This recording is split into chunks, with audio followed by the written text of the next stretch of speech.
In today's video, I'm going to teach you how to publish your files to the web using Google Docs or Slides. This is a handy tool you can use if you want to share your content online easily, either as a simple link or embedded into your website. Let's dive in and walk through the process together.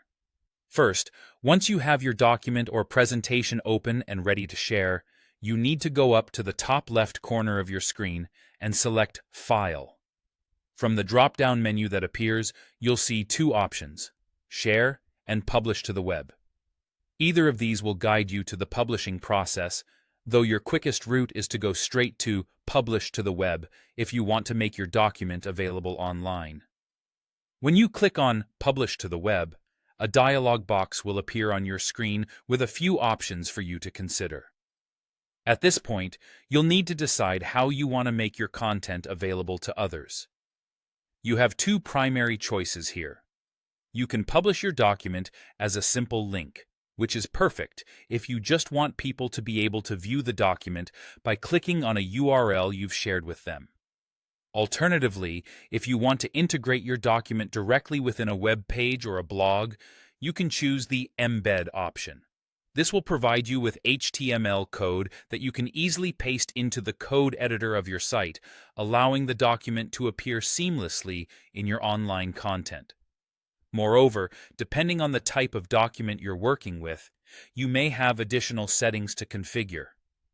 For instance, if you're using Google Slides, you can customize options such as how quickly the slides should advance or whether the slideshow should loop back to the beginning once it reaches the end. These additional options are useful if you want to self-automate your presentation or maintain a continuous loop of information. Once you've made your decision and adjusted your settings, hit that Publish button. A confirmation prompt will likely pop up, asking you to verify if you're certain about publishing your content to the web. Confirm and move on to the next step. After you publish, you will be provided with either the link or the embed code, depending on what you chose earlier.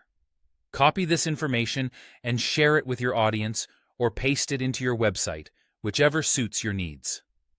Now, it's important to know that if you ever want to take your document offline, maybe you've made updates that aren't ready for public viewing or no longer wish for it to be accessible, you can simply stop the publishing. To do this, just return to File, select Publish to the web, and there you will find the option to Stop Publishing. This will effectively remove your document from public view until you decide to publish again. That's it.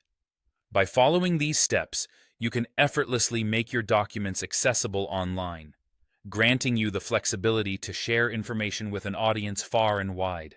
Happy sharing!